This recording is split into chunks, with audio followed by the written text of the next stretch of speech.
Udla was the next chapter out of 10. Ngingagrade in 11. It's superb. I won't lie to you. Superb, and it's very feeling for my prizes abo.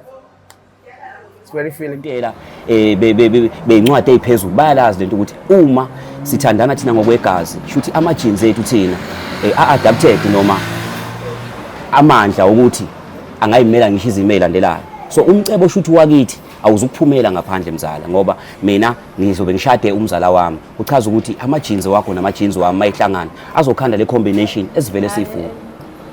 I have a crush on you. I have a crush on you. Funa siphila impilo sobawu-2 and please cela uvume tu cause mina I have a crush on you. Ngi-matchmaker but anginayo yami maker. That is why sengiyithola sengimesha ney'mbali ngoba anginalo ishethi engizomesha nalo. But you know what? Coaches don't play because my job is to match you with your maker, which is why we are here today. Greetings, Sawubona, Dumela. Ngiyathemba ukuthi right, igama lami nguSinengwa Kanene. But of course, if uyaphila semhlabeni elifana nawe, guess to call me u-Antama 2K and nami ngiyi-2K. Njengenjwayelo, Select Africa TV is out and about at the Next Chapter restaurant, and I am here to do my job. Ukudluka sketi, uthi ufuna ukugudluza isketi sika Sne. Usnegugu. So please stay tuned, stick around, keep it locked so you can find out how all of that unfolds. Good day, namhlanje. Remember to subscribe to this YouTube channel, Select Africa TV, and follow us across all social media platforms. Select Africa TV is Oxeta. So if you'd also like to be on the show, go now in a crash to somebody, spalele on the email address down below, and so let me formally welcome you to I Have a Crush on You. Follow me. Sanibonani babukeli be Select Africa TV. Ngikhuluma no Kudluka Sketi vele difficult bafazi bakwaXesa. La ngibhalele ekhaya kwa Select Africa TV ngoba kunenkinga enginayo. My story is different. My story is different guys. Angazi noma lento leni ijwayele ukwenzeka or what but in a crush I have a crush, but this crush is different because it's somebody close with me, understand? Yes, ngithanda umzala. Umzala cousin. Yes. Usho azithi umzala? Ayazithi umzala. Iba mfowethu uthanda cousin wakho? Serious sis. Yenze kanjani into enjalo? NgoDecember. Ngibade uDecember nje siwa kwi-festive bengathi sivakashile kwami nangihlale le province abo ngihlalela impompo. Ngathi ngisifikile ngimvakashela umzala le eRichards Bay empangeni. So mangifika lapha angimazi umzala because yabo sibaningi ekhaya we like. Oh so bungavakashele bekwi family function. Yes, bekwi family function. Bengavakashela umzala specific. Sibengivakashele nje wonke umuntu. Okay. So mangifika lokho ngimbona lo muntu lo indlela enza ngayo izinto, indlela behave ngayo nendlela futhi nje like mase ngikhuluma naye. Mayukuthi ukhuluma nami there's this genuine connection, understand? Akengicava mayikhuluma nabanye abantu ukuthi I know is talking to other bros kodwa manje mayikhuluma nami there was this connection and nami inhliziyo yami inokwenza ngenye indlela. And then ngabe sengithumela ke ukuthi I know umunye la intwana ekhaya ngibuza ukuthi ubani lo munye umuntu oyivakashi yini, but I know actually isihlobo sala ekhaya. Oh yeah, so nakhuluma wamtshela like ukuphi in terms of ukumazisa? Yeah, we had the job sakhuluma ila ngitshena khona ukuthi actually umzala wami yini kahle kahle ngisikhona ukuyenza lento le saze kwakusho ukuthi manje kumele sihlukane vele yabo sihambe kuphele noDecember. So manje ngoba kuJanuary decide ukuthi ngimbhalele sikwazi usidibane sikhulume ngale ndaba la because angikhona ukubela isibani yabo, angikhona ukubela isibani siswami. Nginxa ukuthi uthanda umzala akusasebenzeki. Angikhona ukulala ebusuku. Hawu ngamanyala. Ngiyazala ngiyazala ngifuna ukuba ngathi ngiyakujatha ukuthi nje ngimangele. Manje kwi-family let's say umzali uyafika and hypothetically speaking she gives you a chance. Nizomisa kanjani kwi-family, nizothini, nizoyenza njani, nizothandana kanjani? Nizoba nayo like if mhlampe kuthiwa nithola ingane like ngizama uku-understand ukuthi technically ifamily yami angabe ready ukuthi ngayitshela. So bengisafuna ukuthi mina nomzala siqale siyilungise lento so2 and then akhona ama plans ukuya forward because if lento lena ngempela iyasebenza and siyabona ukuthi sijaphela kwesinye stage sokuthi ngaba nezingane. I think kukhona usiko esingalenza singaya siyocela umalume. Or imbuzi emnyama or some sort. Exactly. So manje ngoba uthi awukho ready uthi ekhaya bazi for now this thing is going to be airing on TV nje. Uzohandlisha kanjani lona because bazoyibona? That's why ngibhalele ekhaya kwa Select Africa TV ngoba lento le angikwazi ukuyihandlisha ngiyi-one. I need a third hand and another hand to see. So njengoba sengifikile la ekhaya kwa Select Africa TV ngayithatha udaba lami ngizothatha ngilibeke lapha ebalazweni balibona nasekhaya so kusuke sekulula for me ukuthi sidiscuss lento siyikhulume and then actually have a solution. Okay. God forbid she says no, ne? How are you now then dealing with the family after being rejected by your cousin on TV? You know what I'm saying? We move on. Life goes on. Yes, life so this goes is a on. risk you are willing to take. Awusabe ukuthi kuzokwenza izinto zibe awkward emndenini? And ngiyamthanda lo mzala yabo. And if izinto zibe awkward emndenini it's okay because ngoba ngisebenza ngumuntu osebenzayo I can relocate ngihambe ngiyohlala kwelinye izwe or ngihlale kwenye island and change the identity and umzala because vele if enqaba leyo nto leyo ukuthi because vele besohamba sishintsha ama identity sishintshe izibongo nani so if uyanqaba ubona ukuthi yena kumele anqabe okay ngasala baqhubeke bengihleka abangihlekayo and mina can relocate ngihambe ngesamwe shintshe ngikhamuse kunenye enyisename nelinye igama futhi as well understand so for me I have nothing to lose. Yes. You make this sound really easy and I'm worried because it's not as easy as you're making it sound to relocate. But it's fine. Speaking of which, let us also relocate. Siye ngale side lamzala siyobona ukuthi yena uzoyithatha kanjani lento ngayindawo. You're watching Select Africa TV and this is I Have a Crush on You. Kuyomela nifonele uBoot John ngoba ukuhlangana kosine ababili kusho ukuthi ikhichili yaphuma. Tatewethu yaphila. Njani? Ngiright nami ngusine njengawe. Sisona sikhathi sokuthi ngenze intro ke le. So ngiqhamuke Select Africa TV, ishow esishutha lana ibizwa ukuthi I Have a Crush on You. So njengoba lana it means khona umuntu onecrush kuwena ucelile ukuthi sikulethe la. Wamangala. Awunazo nisheli? Awakwazi sinewe musukudlala ngaba ikintombazane engashelo. Samanje sikuba ungabhalela. Ungakuletha la. Okay. Ish angeke ngikwazi ukutshela ukuthi uba into engayisho nje ihlwe ngakunika yona ukuthi izokushokha. Izokushokha into ezengayo namhlanje. Igama lakho masephela uba usinethemba sinehlansi sinekuku. Okay, cool. So njengoba sengishutha ngeke ngikwazi ukukuvezela ukuthi ubani uzombona but I just wanted to check ukuthi right singaqhubeka awu mind the camera. Okay, umuntu onjani othi awusoze wathandana naye. Singaze siye kude nje mhlawumbe vele lo muntu engize ngaye la. Qhelene kakhulu ekubeni ngani ngenjoyini umuntu omndeni. Ngisho njalo. And then in terms of physique, personality. Umuntu oright nje umzimba ngaba right umuntu okhulile futhi ngengqondo ongeke nje adlale nje ngamo. Awukhona nomfana ongadlali ngomantombazane? Ngesazi phela. Awukahle boy usudlala. Wena ke manje udlala ngami. Ukhona nomfana nje kuthiwa nje akadlali ngamuntu. Hayi bobakhona laba abangadlali ngabanye bevele beba. Happy birthday Beyonce. No ngiyadlala so uthi type awunayo kahle type as long as kuumuntu nje alright so decent. Ayikho nje into ethacasule bafaneni? Manga. Amanga. Into abahlale beqamba every day. So umuntu futhi nje angazi futhi nje into ongenawo amanga. Oh okay cool. So ready ukuthi umbone? Yeah, ngilethe. Ke angifuni ukuthi ngilibe ngiqina ngimbuzo because ngiyakubona ukuthi kwayiwena awukho la usufuna ukubona ukuthi ubani loyo muntu. Makuthiwa intombazane nje uzomisa kanjani ngoba ngiyakuzwa nikhuluma ngoguy. Mina ngisho ngoluso ngithemba nakunomuntu oze ngayi la. Wena usuthi wena uguy.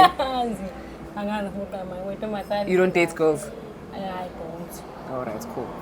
Stick around to find out whom it is osibhalele namhlanje and how it is going to unfold when that person meets with Osinegugu. Engabe kuzoba negugu yini ukuhlangana kwabo? Asazi. Into engiyazi ukuthi inhliziyo yami njengamanje ithi gugu. Sinegugu. Kunjani? Hayi bomzali, uyaphila. Hayi wadona ngibize la futhi. Ngisaunderstand it. Awu yimini, ucanda ungabizwa ubani mzala? Ngengazi. Baright ke kodwa ekhaya. Bayaphila.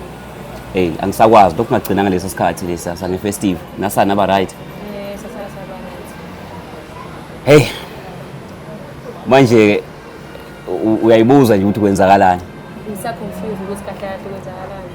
Cha ake ngixolise mzala ukuthi ngikulethelele abantu babona ngobona sekunama-camera nje. Ngoba phela sasigcine sikhuluma ngalesi sikhathi lesiyana. Angazi noma usakhumbula sasikhulume ngani. Angisakhumbuli. Awusakhumbuli? Angazi ngifake emqondweni lonke. Akazi ifaya emqondweni. Mawukuthi usakhumbula mawukuthi awukhumbuli ngicela ukukhumbuza. Laphana ngafika ekukade kuyifunction yayikhona le emakhaya. Ngathi mangidibana nawe ngase ngicela ithuba lokuthi ngicela ukuthi ngikhulume nawe ngakuchazela ngamizwa yami ukuthi kahle kahle ngathi nginemizwa yakho. Wawuse uthi ke wena ke uyisihlobo sami. Ya ngathola ngempela ukuthi hayi uyisihlobo sami sangempela ngoba ngangitshela ukuthi unamanga.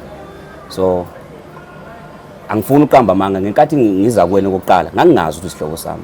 Ngabe sengitshenwa nje ngoba phela sihlala endaweni ezahlukene nami ngihlalela impompo nawe uhlala empangeni uyabona. Kodwa wathi uma usungitshena lokho ngakuhlonipha futhi ukuthi cha mawuthi umzala wami uyisihlobo sami awukwazi uba nemizwa yami of course. Ngakuhlonipha lokho. Kodwa manje ngibe nenkinga enkulu. Inkinga yami ilapha ebusuku la makumele ngilale. Habe.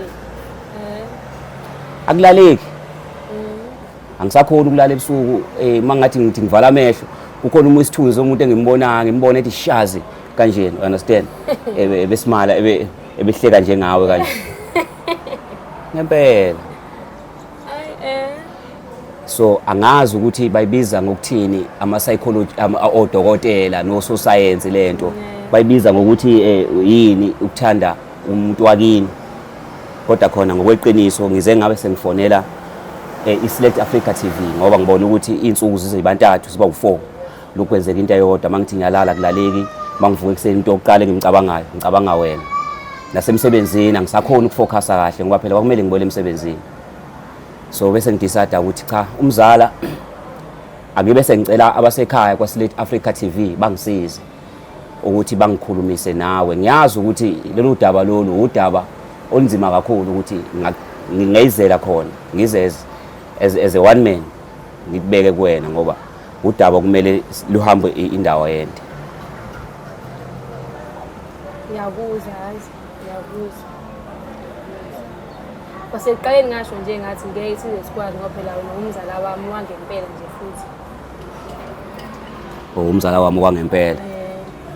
Cha phela ngisho izinto ziyenzeka ukuthi ngoba ngibangithanda mhlambe singalungisa ngoba kunamaplani bengiwacabangile akhona ukuthi uma ukuthi sesiyavumelana ngoba bengicala ukuthi bengicabanga ukuthi sibile silungise nawe loqala ludaba lolu sikhulume sivumelane bese kuwa mangizothinta ke umndeni ukuthi singenza kanjani lapha ekushintsheni indaba yeyibongo nani. Sina nawe somzali. Singomzali. Yesikwazi. Kodwa mzala uya-understand ukuthi lento ijule kanjani ibaleke kanjani enhlizweni yami. Ngisho ngajula wena ungithanda kanjani uthi uswakho? Cha awusiyo usisikimi mzala. Even though ngisho kuthiwa ngokuthi uswakho kodwa phela nawe siyigazi elilodwa. Uqinisile impela yakhe. Yabona ke lapho right mana ke ngichazele. Uyabona igazi elilodwa. Uchaza ukuthini? Igazi lakithi, igazi lami. Shuthi njengoba ngihlakaniphile nje ngismart ngirich ngimpunyela ngisho ngisebenza kahle kanje.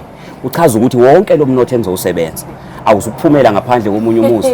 Hayi ngilalele kahle mzala. Technically speaking, iyona science ke leyo, you understand? Isho njalo ngisho odokotela beyincwadi eziphezulu bayalazi lento ukuthi uma sithandana thina ngokwegazi, shuthi ama genes ethu thina a-adapted noma amandla ukuthi angayimela ngisho izimo ezilandelayo. So umcebo shuthi wakithi awuzukuphumela ngaphandle mzala ngoba mina ngizobe ngishade umzala wami. Uchaza ukuthi ama genes wakho nama genes wami mayihlangana azokhanda le combination esivele siyifuna.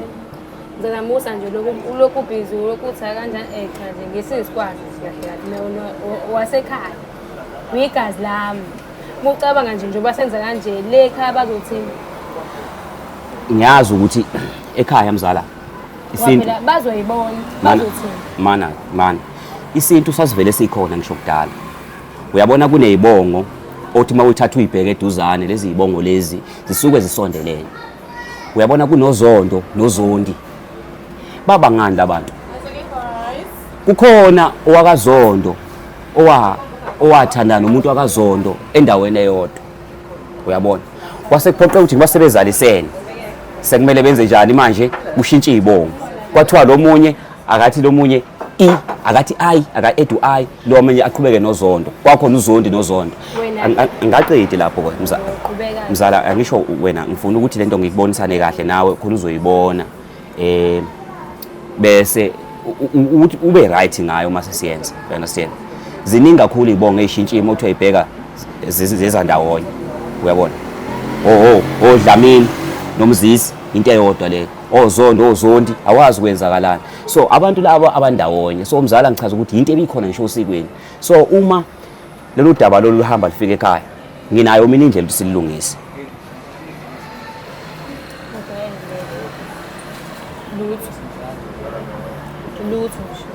ngicabanga ukuthi singazama ukuthi mhlambe ngikufundise futhi nalapha na step by step ayikho nje into esoyifunda la wasekhaya wena ayikho nje into esoyifunda la wasekhaya wena ngingwasekhaya yebo manje awuchazela ye le ndaba le yemcebo nani ade siyikhuluma nawe awuyicabangi yona ngicabanga incebe yakho nje mangihlangana naphi nayo usho ukuthi abasha ingane zakho awuyicabangeli singacabanga ekutheni sengathandana nawe kanjani manje angisho njengoba usho nje ukuthi ngikade ngichazile eqaleni ukuthi lento yethu leni ihamba nani nama jeans negazi yabo into yakhe idinga isiphuzo ukuthi ngiyehlise le ndaba isiphuzo ngoba tata ngisakuzwa yabo nje ukuthi uyakhuluma nje sabathe ngiyakutshela ukuthi ngeke ngiyaqhubeka kodwa athi ngiphuze cha izokwenzeka lento ngiyayibona mina yenza ngiyabona mina nawe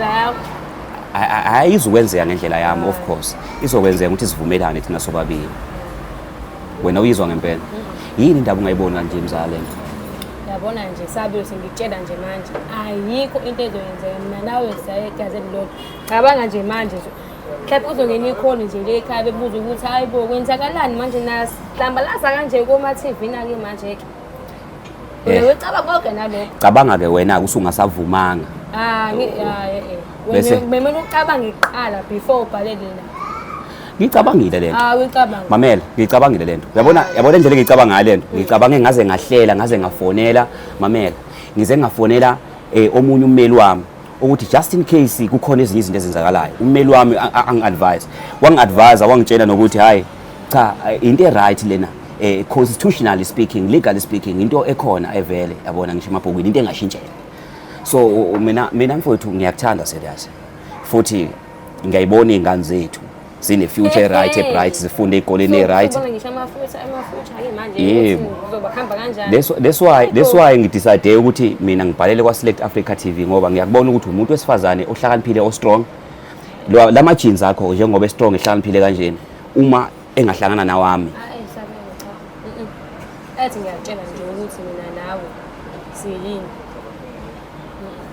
mina uqala uyicabanga ngithi sengiyothunga uzongilethe ungisusele ngoba nginongilethela wena uqala ucabange kahle ngicabangisise le ndaba kodwa le ndaba nje ngicabangisisile bese qala ngiyakutshela nje le emakhaya ukuthi nawe siyihlobo nje usho ukuthi uqothe ngiqaba amanga ngalokho yabona ngalesikhathi ungitshena ukuthi uyisihlobo sami yabantu besifazane bayenza leyo nto ukuthi umuntu esifazane athi hayi wena ungwakithi ngengikwazi ukwenza 1 no 2 no 3 kanti thola ukuthi uqamba amanga so lapho ngahamba ngokwenza research ngathola ngempela ukuthi isihlobo sami kodwa angikhoni ikhona okungenzeki angisho uthanda sikwazi ukulibona ngamehlo sisi asikwazi ukulibona so yonke into eyenzakalayo yenzeka ngento esifilayo into nami engizwayo emzweni le uyangizwa manje thini singayizama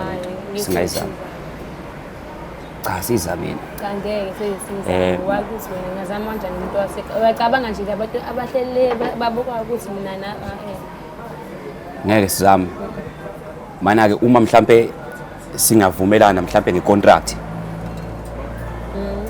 ngizosayina icontract sokhanda icontract nawe sifole ummeli wami manje senze icontract yokuthi sizame lento 6 months hayi azama ngeke sizame lutho angisho sengisho ukuthi imase ukuthi kuyenzeka ukuthi lento ethu ayisebenzi sikwazi ukuthi si dispute early futhi singakalimazi lutho ngiyakubona mina ukuthi uyasaba ngiyakwazi ukuthi uyangithanda hayibo mina ngiyazi ukuthi mzala uyangithanda kahle kahle and ngiyazi lento engiyifilayo nawe uyayifila Angifeel lutho mina. Ayikho engiyifilayo la. Ayikho. Shuthi nofila wedwa-ke wena. Mina ngifile. Shuthi mina ngifila ngedwa mina. Ufila wedwa nje. Mina angifeel lutho. Nkosi yami. Manje ngizokwenza njani-ke ngoba-ke emzala phela kumele njeka manje senginey'nhlelo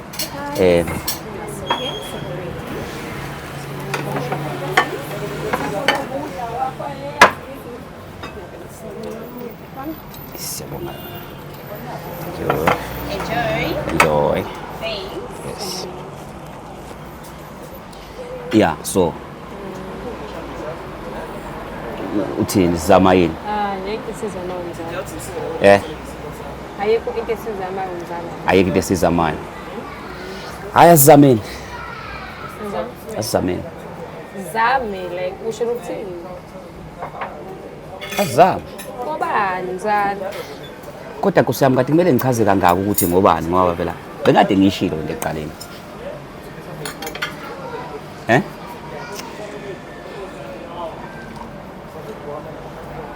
Lutho namanje. Hayi, kulungile. Futhi ngizokunikeza ithuba lokuthi ubuqhubeke uyicabanga. Ngiyazi ukuthi lama decisions akanjena akuyona i-decision ongavela uyithathe nje ufuna ukuthi mhlambe ibe lula. Vele akuzona into elula lezi. Into enzima kakhulu. Ngiyazi futhi ukuthi ucabanga kanjani. Ngiyazi ukuthi ucabanga kanjani, yabona. Ucabanga ukuthi mhlambe singabelungu asibona belungu yabona. Mama give you time to think. I'ma give you time. Yeah. I'ma give you time to think. Ngoba ngiyothunya nje. Ngoba ngithi nje. Ngwakini? Ngoba sekhaya wena.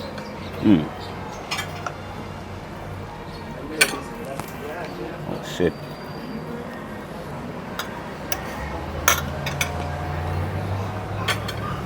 Oh my god. Manje sengizokwenza njani-ke manje? Uzobona nawe ngisho ukuthi meme uqabanga ngithi sento uzuyenze before uyenze meme uqabanga. No, into engishoyo ngicabangile. Uyazi ngineshow la ngoba ngize ngi-advise ummeli wami ngimtshela ukuthi ngimbuza le ndaba le. Ngene wangitshena wathi hayi into e-right. Namabhizinisi ami wabone safe kuwena yabo. Manje angazi-ke manje ukuthi-ke ufuna ngihambe ngithathe lo mcebo nguse ngaphandle ngempela. Uqinisa ikhanda mzala. Thatha imali mzala. Akho mali ngithathayo. Cha uqinisa ikhanda. Into engiyibukayo wemzala awufuni ukuzwa. Kodwa-ke kulungile. Ngoba wena ngiyazi usazoshintsha umqondo. Ngeke ngitshintshe umqondo. Ngeke.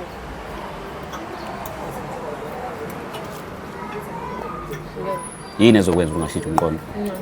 Ngoba. Ngoba. Ngase 20 yona nale emakhanga 20 yodwa namanje 20 yodwa. Ayikho into ezoshintsha. Yeah. Hayi. Awushintsha umqondo. Manje sengizamile nje ukuthi ngikhulume nawe kahle, ngikubekele futhi ngihloniphelile. Ngathi ngikwazile ukuhlonipha kanje. Awucabange uma kuthiwa ngivele ngasenda imessage. Awucabanga ukuthi ngene. Amakhamera uhloniphile ngalo. Uzombuza ngabantu emakhamereni manje. Akekubukisi nabantu amakhamera washo ukuthi abasho ukuthi labantu laba. Nabo bathe nje nabo usho nje ukuthi hayi umzala wami lo bathe nje. Batheni? Phela bona waSelect Africa TV umsebenzi wabo ukuhlanganisa umuntu onecrush nomunye umuntu. So abakwazi ukujudge. Kodwa ngempela sikhuluma iqiniso. Lento lena mina ngiyayibona yenzeka mzala. Kanti mzala wena ukanjani ngoba phela ngiyakwazi ukuthi sengibonile isikhathi eside lokhu ngibuka ngiyakazisa. Usangaze kancane kabi ufuna ukuthi uyangazi. Angikubona njalo isikhathi sendawonye. Yikho ngithi hayi. Umuntu oyi-alright, umuntu ohloniphayo, okhuluma kahle. Yinto enza ukuthi ngempela udecide ukuthi wena ngeke ukwazi ukuthi uyenze lento nami. Phazamisa guys yini ngifuna ukucheck ukuthi kuhamba kanjani. Plate lakho bengathi vele imnandi. Yeah, too much. Oh, you look nice. Yes. I'm getting that next time. Sakhumbula ukuthi boten. Shellfish, some broccolis. awuno le isobho leli. Shout out to Umhluzi. Shout out to Umhluzi. Ilamula. Ngibone wona. TikToksins la, you know say. Okay. Yeah, you fine. will rate the plates later on. Siyabuya lapho. Okay. Sine, how are you feeling, especially ngoba usubonile ukuthi banoze kwena? ngekho right Okay, why? gazi lami Yazi isidala zabalazi. Usho ungixolele oyike into engwazi uthatha serious. Ngangilike. So awukho right ukuthi igazi lakho. yeah Ukube beningawini family mawucabanga beke umuntu ongamqoma. yeah ngisho njalo. So ungasho ukuthi type yakho neti nimosho Yeah. kuhlobo. Bafo. Uzofela isibongo cabanga. Into ongahlangene nakho zawugcilelanga. Futhi manje sono saphuthune ne DNA 1. Lapho benginayo solution ngicabanga eqaleni mfethu ukuthi mina sengicabangile ngaleni because ukwangibuza ukuthi ucabangile yini ngayo ngalento le. I actually thought about it. Yawesikhathi eside kakhulu and ngaze ngaba nama plans ukuthi okay if sivumelana naso 2 we can now start like sitshela ama families sibone ukusenze njani indaba yesibongo nanani yabo because khona okwenziwayo actually in traditional Zulu bani culture. Wangayishaya ngalo solution. Mfethu she's saying hayi ngekhona ngingwakubo ngigazi lakhe and I did actually try to convince her ukuthi since kukhona umcebo khona and I wanted to keep it running on the family so angifuni uphumele ngaphandle lomcebo lo so ngiyamtshena ngithi it's gonna be actually a nice thing ukuthi sishade thina so 2 and make a family because ingane zethu zokwazi ukuthi thole lomcebo lo uvele ukhona kunokuthi uphumele ngaphandle yabo. Wathi nje mntasa ufunisha umcebo. I guess money can't buy happiness no more. Money can't buy happiness no more. But mangashela umcebo ngavuka naye. I'm preaching. I'm preaching. Somebody say amen. Amen. Yadala uzongempela. Hey cha, ngifuna ukuthola ukuthi nihlobene kanjani actually. How is your cousinhood? Mother's side, father's side, The uncle's side. uncles Gojo. Malume. Goma. Yes. Yeah. So you are definitely cousins. I know ukuthi mhlawumbe cousin ka cousin wami. No. Oh. Kodwa yabona ngendlela enginama feelings ngayo. I swear to God, these feelings are just genuinely in the universe. Like ayikho into engiqamba manga la. These ones they are genuinely in the energy. They flowing in the energy, the universal energy, you see. This one is mine. Nginga umzala ukuthi kwenzeka iphutha mhlawumbe azaleke on a different mhlawumbe on the same energy on the same surname as mine. So of which singayishintsha leyo nto leyo because ngiyambona ukuthi yeah even ngikhuluma naye we have a strong sensitivity. Kufuneka lokho phela yabona sisi. Okay, so going forward, how are we doing this? You'd say no second dates, you are Ugabangi. no second kabanga So decided. Eish. Bona i-trick ne ngoba manje ngizwa nobabili ngiyakuzwa with your feelings they are valid but also naye she has a point mayethi Hayi uzame sister uzame. Ikhika manje kunzima ukuzama entweni ngcono kube ngizamela ukuthi mhlambe uthe akakuthandi nje but anihlobene kulula ukuzamela lapho uthi kahle qoma naye yabo manje vele it's difficult ukuthi angazi semisa kanjani. She did actually say unama feelings. Oh, you did say that? wow You didn't say it? Awusiya. Kana wangazi semina ngeke Vele ufuna ukubukisa ngami kule TV basically. This is you. What uthenga mina ngifuna ukubukisa ngami manje wena sofuna ukubukisa. That's why ngikubuza ukuthi ucabange ngithini yini before uthi na uqale wacabanga nokuthi Yeah, I thought about it. Manje khaya niyothini kangale episode seniyomisa kanjani? I-family functions elandelayo kuyobe kubukwa nina kuyobe kudiscusswa usuku nemini. Niyodimanithi niyokhamazi babili kuthiwa hawu yebo sebeyowenza ingane. Yeah. Anginandaba ukuthi umuntu ucabangani or the family icabangani, understand? I was just expressing ama feelings ami. Wonke umuntu une right to express to feel kanjani, understand? Because I'm living in a free country. So if umzala uzothi hayi manje ngisakhona ukuhlala naye ngoba nakho sangazama ukumcela uthando wanqaba ngeke ngize ngikhona ukucasha for that. Or if sine pressure singabona senze njani. So wena njengomuntu okuyena nama feelings uzokhopha kanjani around her mehlangene? Umzala I think base ngimconvinceile wakwazi ukuthi useyasazi story sami njengamanje ngizoqhubeka futhi ngimconvince because I don't give up. Into ekumele ngiyenze ngiqhubeke ngikwazi ukumconvince ukuthi this is actually what we spoke about. even 5 years to come down the line, 10 years down the line, you know, and uzomthola umuntu obhedayo ongaphandle who's actually not me.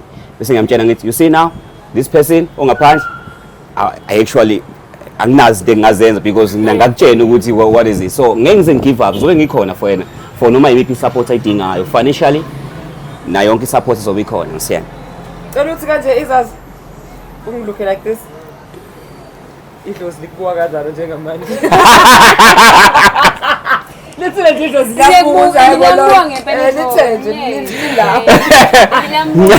Ngiyabona ngilona manje yabo ukuthi Userious nje. serious. Hayi misa ngithi azathi okay. Nina sibonga sisodwa yini sorry Oh my God. Ngesodwa cause mina ngithi malume kubaba wakhe na uthi anti naye. So in how you envisioned it because kuba ngcono uma ukuthi cousin but nebonge engafani because Yeah. nihlobene ngomama kuphela or something like that makufana ibongo I think it makes things even more complicated ngokwakho ubuhlela ukuthi nizowenza kanjani if you've got the same surname. We're switching the names, the surnames, all of them. All of them, we're changing them. Ngincoma John Mina ngizoba wakagudluka ebezoba wakwamtimbo or something. makuphela ngoba phela imjoli yaphela.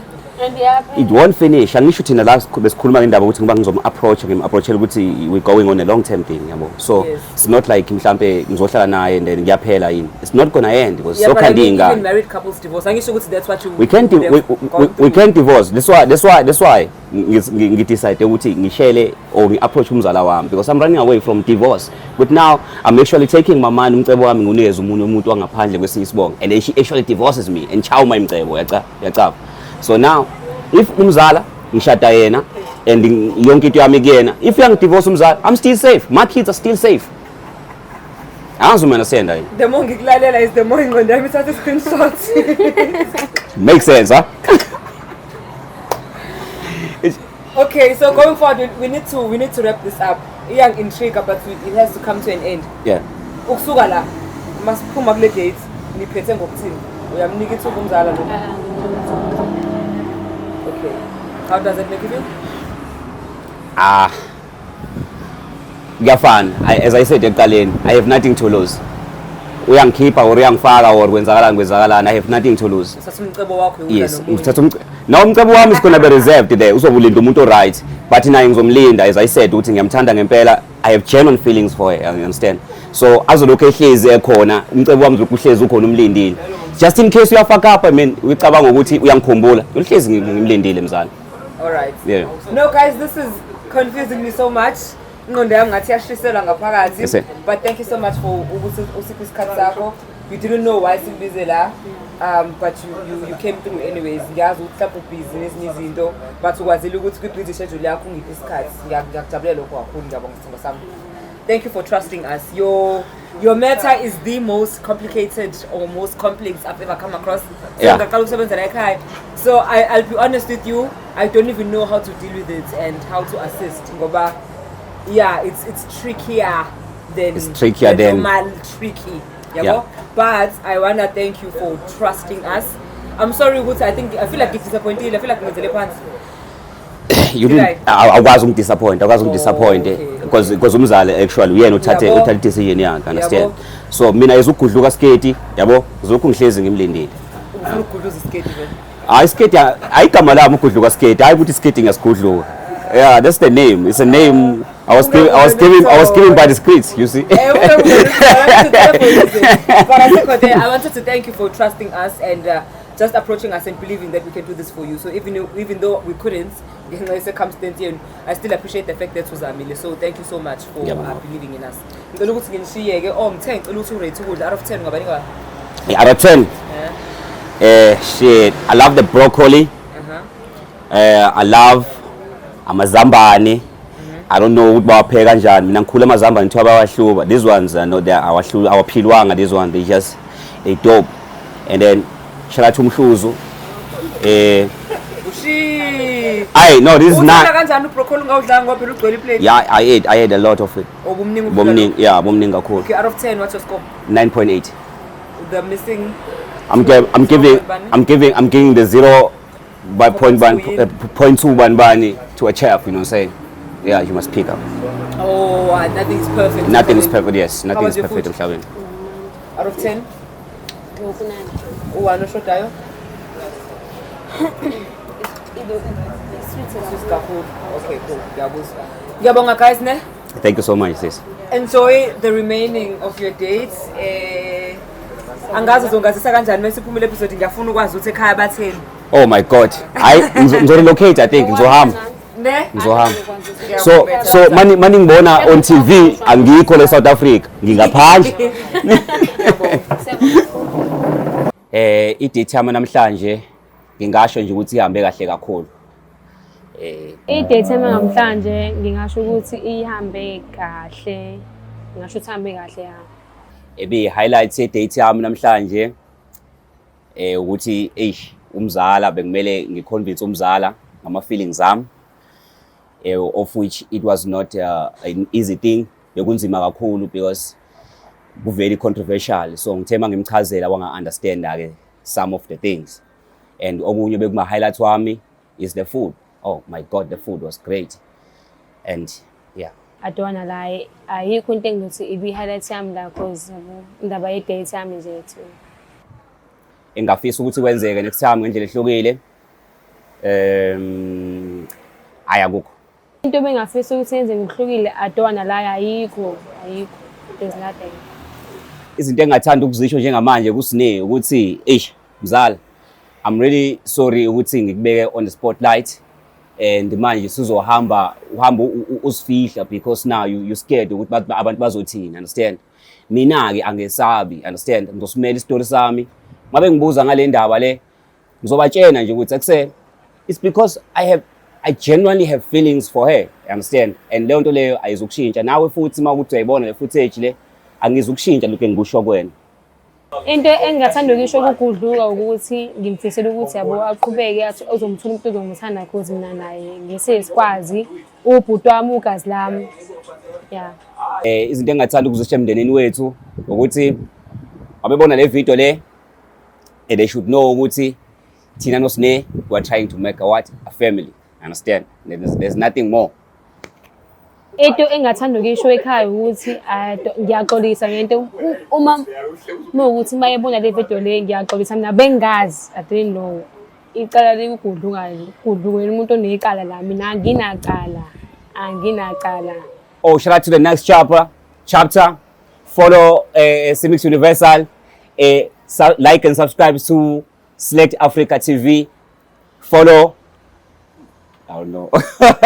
Shout out to your next chapter. I was 2 years old when I found out ukuthi uyakwazi kanti ukuthi ushele umzala wakho ajika kushaya ngepani. So if ipani likhala ngaphakathi ekhaya, do we get to call that a home cooked meal or what? I don't know, but speaking of meals, you need to come through to the next chapter to find your meal of your choice.